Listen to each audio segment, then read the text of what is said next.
नमस्कार दोस्तों। पिछले कुछ सालों में हमने देखा कि एक पैटर्न शुरू हो गया है भारत के अंदर कि इसकी जो तरक्की है उसे रोका जाए। तमिलनाडु एक हब बन गया है टेररिज्म का। और जो मैं बात कर रहा हूँ आज, ये है इको टेररिज्म। और इको टेररिज्म भी है और इको हैक्टिविज्म भी है। क्यों बोल रहा हूँ, पूरे डिटेल में वीडियो देखना बड़ा ही ज़रूरी है कि किस तरह से एक एक कर कर यहाँ की नींव को हिलाने की कोशिश की जा रही है। आप देखिए, रिसेंटली आपको या तो एक्सीडेंट दिखता है या स्ट्राइक दिखती है, आग लग जाती है, प्रोटेस्ट हो रहे हैं। ऐसे टारगेट किया जा रहा है, वो भी कौन से सेक्टर को, जो कि की सेक्टर्स हैं। दुनिया भर में मोदी जी जाकर इन सेक्टर्स में इन्वेस्टमेंट्स लेके आने की कोशिश कर रहे हैं। इलेक्ट्रॉनिक्स है, सेमीकंडक्टर है, मेटल प्रोडक्शन हो, सबके अंदर आग आज से नहीं कई वर्षों से लगाई जा रही है। लेकिन अब तो इसकी जो स्पीड है वो बढ़ती जा रही है। अब आप रिसेंटली एक इंसिडेंट देखिए। टाटा इलेक्ट्रॉनिक्स का प्लांट है तमिलनाडु के अंदर, और ये सारी चीजें तमिलनाडु में ही क्यों होती हैं, इसके ऊपर डिटेल में बात करेंगे। उसके अंदर आग लगी गई और ये ऐसा लगता है कि किसी ने सैबोटाज कर जानबूझकर इस काम को करवाया गया है। वो क्यों? क्योंकि कंपनी की स्ट्रेटेजिक एक रोल है सेमीकंडक्टर मैन्युफैक्चरिंग के अंदर, वो घुसना चाहते हैं। कहीं भारत तरक्की ना कर जाए, कहीं सेमीकंडक्टर में घुस ना जाए, आपको ये चीजें दिखाई देती हैं कि रोका जा रहा है भारत की तरक्की को। हिस्ट्री में भी यही कुछ किया था कांग्रेस ने, और अभी फिर दोबारा से वही गंदा खेल भारत के साथ खेलना शुरू हो गया। किसके कहने पर यह सारी आग लगवाई जा रही है, यह भी आपको बताऊंगा, क्योंकि अब तो कार्ड्स बिल्कुल क्लियर हो गए हैं। सिमिलर इंसिडेंट्स और भी प्लांट्स हैं जिसके अंदर यही काम हो रहा है। क्यों? क्योंकि भारत एक ग्लोबल मैन्युफैक्चरिंग हब बनने की कोशिश पे है या राह के ऊपर है। सेमीकंडक्टर पर्टिकुलरली इसके अंदर, क्योंकि जितने भी इलेक्ट्रॉनिक्स के कंपोनेंट्स होते हैं उसके अंदर सबसे इसेंशियल कंपोनेंट यही है। और भारत चाहता है कि इसके अंदर एक की प्लेयर बनकर वो सामने आए, इलेक्ट्रॉनिक्स में भी और ऑटोमोबाइल इंडस्ट्रीज में भी। लेकिन बार बार ये आग लगती जा रही है, या आप देखेंगे कि स्ट्राइक हो जाती है वहां पर। अभी रिसेंटली सैमसंग की जो फैक्ट्री है वहां पर स्ट्राइक हो गई। इतना बड़ा प्लांट था कि अब सैमसंग को ऑल्टरनेट किसी और कंट्री में जाकर अपना प्लांट लगाने की वो सोच रहा है। मैं इसलिए बता रहा हूं क्योंकि सैमसंग के अंदर से मेरे पास पूरी खबर आती है। मैंने ऑलरेडी उन कंपनी के लोगों के साथ काम किया हुआ है। इससे पहले फरवरी के अंदर भी, यही 2024 में, जो एप्पल का प्लांट था फ्लेक्स वाला, उसके अंदर भी स्ट्राइक करवाई गई। ऐसा क्या चक्कर है कि सारे जितने बड़े प्लांट हैं, जो इंटरनेशनल ब्रांड्स हैं, वो भी स्पेशली सेमीकंडक्टर या इलेक्ट्रॉनिक्स से, वहीं पर जाकर स्ट्राइक्स को करवाई जा रही हैं। और मुद्दा हमेशा यही होता है, हमें यूनियन चाहिए, हमें बेटर पे चाहिए। दुनिया की सबसे ज्यादा पेइंग कंपनीज हैं, फिर भी वहां पर पे के लिए एक मुहिम चलाई जाती है। फ्रीक्वेंसी जो है और टाइमिंग जो है, पर्टिकुलर टारगेट है ये इंडस्ट्रीज, और हमेशा तमिलनाडु इसमें आगे दिखाई देता है। और क्या हो रहा है, रीजन क्या है? क्योंकि सारी कंपनीज चाइना से हटकर भारत में आना चाहती हैं, और उस स्पीड को, जिस स्पीड से ये वहां से निकल के भारत में आने की कोशिश कर रही हैं, उसे रोका जाए। ओ भाई, एप्पल ने 25% मोबाइल भारत में बनाने शुरू कर दिए। चाइना का एरिया खाली पड़ा है अभी, और यही दर्द है जिसको बोलते हैं कि एक मरहम लगाने की कोशिश की जा रही है राहुल गांधी और उसकी पार्टी की तरफ से। किसके ऊपर, किसके पिछवाड़े में आग लगी है, ये आप भी समझ सकते हैं इसी वीडियो के जरिए। और उसको मरहम लगाने का काम राहुल गांधी कर रहा है। क्यों? उनके पेट में दर्द होता है तो राहुल के तो डायरेक्टली दस्त लग जाते हैं। अब ये ऐसा लग रहा है आपको कि सिर्फ एक्सटर्नल फोर्सेस ही नहीं, हमारे जो कंट्री के अंदर की फोर्सेस हैं वो भी इनके साथ लग गई हैं। वो चाइना हो, अमेरिका हो, कोई भी हो, वो इंडिया की प्रोग्रेस को रोकना चाहते हैं। इसलिए यहां पर डोमेस्टिक अनरेस्ट हमेशा करवाया जाता है। राहुल गांधी ने तो रिसेंटली बोल दिया कि मुझे 2 लाख जिहादी चाहिए भारत की तरक्की को रोकने के लिए। अमेरिका में गया, उनको बोल दिया, अमेरिकन को, डीप स्टेट को, कि भारत की तरक्की को रोक दीजिए, वरना भारत आपके लिए वैसे ही प्रॉब्लम बन जाएगा जैसे चाइना है आज की डेट में। चाइना को कभी प्रॉब्लम नहीं बताता है, भारत उनके लिए, अमेरिका के लिए प्रॉब्लम बन जाएगा। और प्रॉब्लम को सॉल्व करने का एक ही तरीका है, हमारे यहाँ पर लंबी लंबी जो है लेबर स्ट्राइक्स कराई जाए।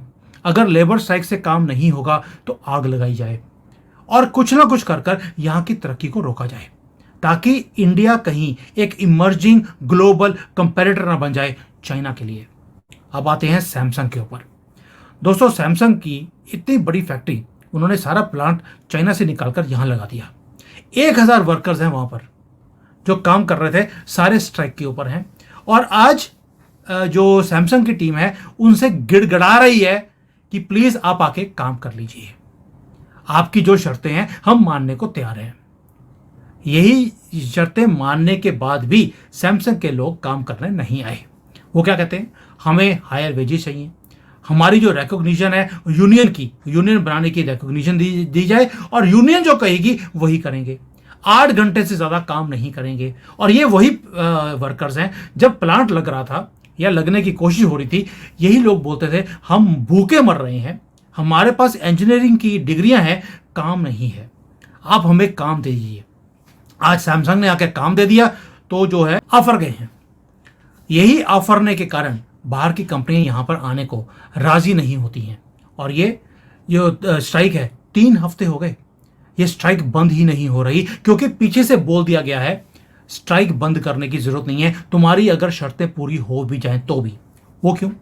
उसका रीजन है कि ये सारी जो वीडियोस हैं, ये जो ये फोटोज हैं, ये दुनिया भर में जा रही हैं कि भारत के अंदर काम करना इतना आसान नहीं है।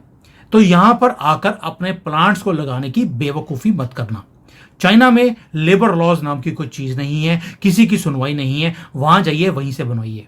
और वहां पर इकोसिस्टम भी है। यही चीज़ें राहुल गांधी ने अमेरिका में जाकर भी बोली थी कि चाइना इतना बड़ा इकोसिस्टम है, वहां पर अनएम्प्लॉयमेंट की प्रॉब्लम नहीं है, स्ट्राइक्स कभी होती नहीं है, सबसे सस्ता बनाता है। भारत में ये कुछ नहीं है। कौन बोल रहा है? राहुल गांधी अमेरिका में जाकर ये चीजें बोल रहा है। किसको? जो इंडस्ट्री वाले लोग हैं वहां पर, कि कहीं गलती से अब भारत में मत आ जाना। दोस्तों, ये सारी जो कंपनीज हैं ये सारे बेनिफिट्स देती हैं अपने एम्प्लॉयज को, और ये वही लोग वही बेनिफिट्स लेने के बाद यहां पर गन डालने की कोशिश कर रहे हैं। अब आप समझ गए कि कोई तो है जो पीछे से ये सारा काम करवा रहा है। अब कॉम्प्लिकेशन क्यों होती है? कॉम्प्लिकेशन इसलिए होती है कि जो एलिगेशंस हैं कि जो स्ट्राइक करवाई गई है वो एक बहुत बड़े लार्जर डिजाइन के अंदर है कि भारत की इलेक्ट्रॉनिक सेक्टर को स्पेशली रोका जाए। जो वर्कर्स हैं उनके राइट्स की कभी बात थी ही नहीं। ये सिर्फ भारत की तरक्की को रोकना है। सैमसंग, एप्पल, आज टाटा, इनके अंदर जब जब आग लगेगी, जब जब यहां पर स्ट्राइक्स होंगी, फायदा एक ही कंट्री को होगा। और आप समझ सकते हैं किसको होगा, जिनके साथ 2008 में बेशर्मी से एक एग्रीमेंट साइन कर लिया था कि हम भारत में तरक्की नहीं होने देंगे, यहाँ की इंडस्ट्री को बंद करा देंगे, आपको फायदा कराएंगे। बस हमारी जो फाउंडेशन है राजीव गांधी फाउंडेशन, उसके अंदर हमें फायदा दे दीजिए। इसलिए बोल रहा हूं तमिलनाडु के अंदर ही सारे काम हो रहे हैं, क्योंकि वहां से इको टेररिज्म और इको जो हैक्टिविज्म है वो वहां से शुरू हो गया है। इससे पहले आपको पहले बताया जो एप्पल का प्लांट है वहां पर भी लेबर अनरेस्ट हुआ था। प्लांट को कई हफ्तों तक बंद रखा गया, और पहले तो बोला था कि 1 डे स्ट्राइक है हायर वेजेस के लिए। उस प्लांट के अंदर भी 4000 वर्कर काम करते थे, और वहां पे भी क्या हुआ था, वही ट्रेड यूनियन खड़ी कर दी गई झंडे लेकर लाल वाले कि हम यहाँ पर काम नहीं होने देंगे। और जो वहाँ पे कॉन्ट्रैक्टर्स थे, कॉन्ट्रैक्टर्स को भी काम नहीं करने दिया। दोस्तों, फ्लैक्स भी एक मेजर इलेक्ट्रॉनिक्स मैन्युफैक्चरर था, वो चाइना से निकलकर भारत में अब एप्पल फोन्स को बनाने की उसने मुहिम शुरू कर दी है। और उसका प्लान है कि अगले 2-3 सालों में वो चाइना से हटकर 50% से ज़्यादा अपने आईफोन्स को भारत में ही बनाएगा। लेकिन वहाँ पर भी एक्सटर्नल इन्फ्लुएंस के कारण या बाहर की फोर्सेस को लाकर लोकल ट्रेड यूनियंस के थ्रू स्ट्राइक करवाई गई। ये सारी चीज़ें ऐसी हैं जिसको मीडिया कभी कवर नहीं करता। क्यों? मीडिया के मुंह में पैसे डाल दिए गए हैं कि तुमने इसको कवर नहीं करना। दोस्तों, लेबर यूनियंस को कोई मतलब नहीं है, उनके पास पैसे पहुंच जाते हैं, उनको पैसे पहुंचाए जाते हैं सैबोटाज करने के लिए, इंडिया की इंडस्ट्रियल ग्रोथ को रोकने के लिए। अब मैं क्यों बोल रहा हूं? आपको याद होगा वेदांता का एक स्टरलाइट कॉपर प्लांट था, उसको बंद करवा दिया गया। क्यों? क्योंकि उस वक्त भारत नेट एक्सपोर्टर था कॉपर का। इस प्लांट को बंद कराने का रीजन एक ही था कि इसको बंद कराया जाए, और उसके बाद भारत ने इंपोर्ट करना शुरू कर दिया था इसी कॉपर को। आपको याद होगा कि टुटीकोरिन जो जगह है तमिलनाडु में, वहां पर ये प्लांट लगा हुआ था। वहां पर भी वही प्रोटेस्ट, वही सेम चीज तमिलनाडु गवर्नमेंट की तरफ से, और तमिलनाडु गवर्नमेंट ने ऑर्डर किया कि इस प्लांट को बंद कर दिया जाए, क्योंकि इससे पॉल्यूशन हो रहा है, एनवायरमेंटल पॉल्यूशन हो रहा है। ग्राउंड वाटर वाटर कंटेमिनेशन हो रहा है, जबकि वहां पर ईटीपी लगाया हुआ था, वाटर ट्रीटमेंट प्लांट थे, सब कुछ था। और ये प्लांट 36% इंडिया की कॉपर प्रोडक्शन को देखता था, और इंडिया नेट एक्सपोर्टर से इंपोर्टर बन गया इस प्लांट को बंद करने के लिए। और जो हमारा देश है उसको बिलियंस ऑफ डॉलर्स के इंपोर्ट करने पड़े। क्यों किया गया? सिर्फ इसलिए क्योंकि कहीं ये भारत की तरक्की ना हो जाए। भारत एक्सपोर्टर बन गया, भी कमीशन मिलता नहीं उसमें, इंपोर्ट करेंगे तो कमीशन बनेगा। और एक तरह से एक ऐसा माहौल बनाया गया कि ये प्लांट जैसे कि इस पूरे कंट्री में सबसे ज़्यादा पॉल्यूशन यही करता है। और भी पॉलिटिशियंस जो इतनी धांधली करते हैं, इतनी पॉल्यूशन करी हुई है, स्पेशली राहुल गांधी ने, उसके ऊपर देख लेते। लेकिन नहीं, ये सारे जो नैरेटिव्स हैं एनवायरमेंटल डिग्रेडेशन के, ये कौन करता है? एनजीओज के थ्रू करवाया जाता है। इंटरनेशनल एक्टर्स बीच में आते हैं जो फ्यूल अप करते हैं इस सारी चीज़ों को, और वो क्वेश्चंस करते हैं कि क्या जो ह्यूमन लाइफ है उससे ज़्यादा इंपॉर्टेंट तरक्की है? ये बोलकर ये सारी चीज़ों को बंद करवा दिया गया। आपको मालूम है कि हमारा जो सुप्रीम कोर्ट है, हाई कोर्ट है, वो भी इनके अंदर पूरा इनको सपोर्ट करते हैं। मैं उसके ऊपर ज़्यादा जाना नहीं चाहता हूँ, क्योंकि हमने 4 धाम का यात्रा देखी। यहाँ पर सड़कें बनाई जा रही थी आर्मी की मूवमेंट के लिए, बंद करवा दी कि आर्मी अगर चाइना के बॉर्डर तक चली जाएगी तो हम तो चाइना को मुकाबला सारे 12 के 12 महीने कर सकते हैं, जबकि अभी तो रास्ते 6 महीने बंद है। तो सुप्रीम कोर्ट ने वो रास्ते भी बंद करवा दिए थे। 3 साल तक वो काम रुका रहा। दोस्तों, ये जो कॉपर वाला मैंने काम बताया है, ये बहुत पुरानी न्यूज़ है, लेकिन ये न्यूज़ इंपॉर्टेंट है क्योंकि ये भी तमिलनाडु में ही हुई थी। और इंडिया की जो एबिलिटी है डोमेस्टिकली कॉपर प्रोडक्शन की और दुनिया में दबदबा था, उस सारे को रोक दिया गया।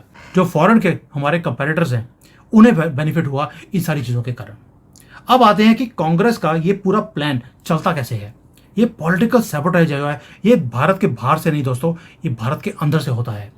फॉरेन के इन्फ्लुएंसर्स जो हैं वो प्ले करते हैं, बहुत बड़ा रोल वो प्ले करते हैं, लेकिन वो इम्पॉसिबल होता है उनके लिए कोई भी काम करना जब तक हमारे देश के अंदर से कोई प्लेयर्स प्ले ना कर रहे हों। और Congress party under leadership of Rahul Gandhi ये बार बार एक ही काम करते हैं, भारत में मोदी जी का विरोध, हमारी इकोनॉमिक पॉलिसीज का विरोध और हमारी तरक्की का विरोध। उनको लगता है कि मेक इन इंडिया की ज़रूरत क्या है। और ये जो राहुल है, ये हमेशा फॉरेन ट्रिप्स करता है, वहाँ जाकर भारत की जो ग्रोथ ट्रेजेक्टरी है, जो कहता था कभी हो ही नहीं सकती, अभी हो रही है, तो उसको क्रिटिसाइज करेगा, इकोनॉमिक स्ट्रेटजीज को क्रिटिसाइज करेगा। और कई बार तो ये जो फॉरेन के जो क्रिटिक्स होते हैं उनके हाँ में हाँ मिलाना ये शुरू कर देता है। दोस्तों, इस पार्टी का तो ट्रैक रिकॉर्ड रहा है ट्रेड यूनियंस के साथ, प्रोटेस्टर्स के साथ, और ये जो सारे जो खेल है उसको और कॉम्प्लिकेट ये चीज़ कर देती है, क्योंकि दुनिया की या भारत की सबसे पुरानी पार्टी है ये, और उसका ये आखिरी युवराज। आखिरी इसलिए बोल रहा हूँ क्योंकि मुझे ऐसा लगता है, जो लोग बोलते हैं कि डीप स्टेट भी दुखी है इससे, भारत भी दुखी है, अब तो पूरी दुनिया दुखी होनी शुरू हो गई है, किसी ना किसी ने इसको भी उड़ा देना है बहुत जल्दी ही, ये दुनिया बोलती है।